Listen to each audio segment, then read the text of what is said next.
Most contractors are missing out on 50% or more of their potential profits, and they don't even know it. I know this because the average Breakthrough Academy member sees a 69% profit increase in their first 12 months. In this video, we're going to break down 3 ways that you can boost your profits that's so simple, it's kind of insane. Look, the average net profit for contractors in North America is less than 4%. High-performing companies should be doing more like 12, 15, 20% or more depending on their industry. And when we see our margins are low, what do? We try to make big fixes. We try to increase sales so we can get more customers, or we try to increase production so we can get more cash. But what about maximizing on what we already have?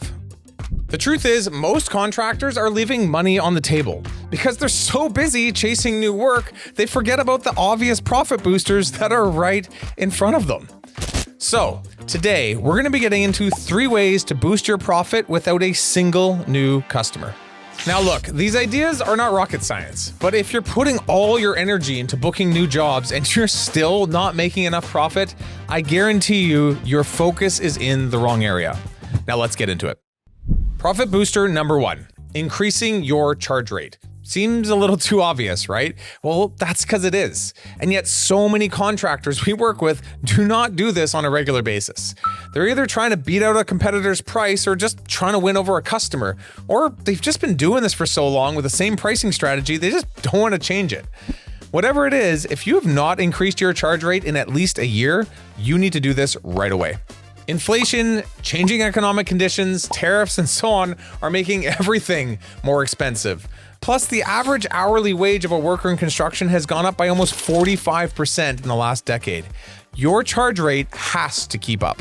Now, I know what you're thinking. I'll lose a bunch of customers, or no one will pay more for the work that I do, or I'm still making a profit, why fix what ain't broken?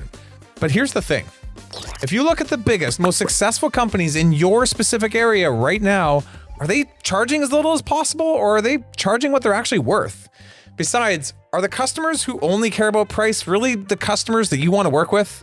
As a contractor, the services you provide are always an investment. You add value to what is often someone's most important asset, their home. And the kind of customers who see this, well, they're going to be a hell of a lot more fun to work with. And they'll be much more concerned with your experience, your service, and your craftsmanship than your price. So don't get caught competing with Chuck in the truck pricing. You're a smart contractor who offers quality service to a quality customer. Act like it and start charging like it. Long story short, if it's been over a year since you've increased pricing, consider this your signal to do so. And make sure you subscribe so we can keep nudging you in the right direction. Now, let's get to our next strategy, which is the easiest way to make a job more profitable before the sale even closes. Profit booster number 2, increasing your average customer spend. Do you offer your customers tiered pricing options right at the estimate? If not, you need to start doing this immediately, especially if your business has a lower average job size. When I interviewed contractor sales training expert Joe Casera, he taught us 2 key concepts to increase average customer spend by using tiered pricing models. The first is the good, better, best model, where you present 3 options. You can see this example in pretty much every software that's out there. According to Joe, about 40% of your customers will upgrade when presented with this model. The second layer to this he calls the premium mid-range economy model. This is where you show the premium price first and then go down the list from there. According to Joe, this model will result in 80% of your customers with an upgrade. This is because we're wired to view the first option that's presented as the recommended option, due to something called the anchoring effect. Bottom line, if you're only offering customers a single option in your estimates, you're leaving money on the table. For more on this, go watch the full episode with Joe. It'll change the way you look at contractor sales. Profit booster number 3, eliminating job site inefficiencies. If you've mastered the whole pricing strategy thing, but your gross profit is still low, this is where you need to put your focus. According to a 2023 report, the construction industry loses $30 to $40 billion a year due to job site inefficiencies. In other words, the average contractor is spending too much on their variable expenses. As a refresher, your variable expenses, they're sometimes just called your costs of goods sold or your COGS. They're all the costs associated with producing the job directly, or basically just like your labor, material, and subs.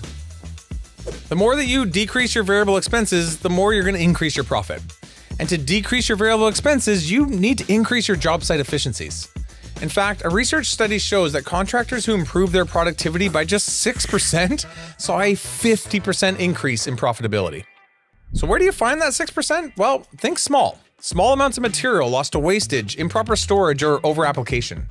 Midday material runs or productivity loss due to walkers. You know, the ones who take a walk to the bathroom, to the truck, to look for tools all day. If you need help identifying and addressing these job site inefficiencies, I need you to go do two things. One, go check out our video on job costing and learn how to track and optimize your labor and material expenses. Two, go watch our free web class on team accountability and learn how to increase your team productivity using a very simple framework. So that's it. 3 simple ways to boost your profit without adding a single new customer. So which one are you going to do first? Let us know in the comments. And if you want more content like this, be sure to subscribe. You're not going to regret it.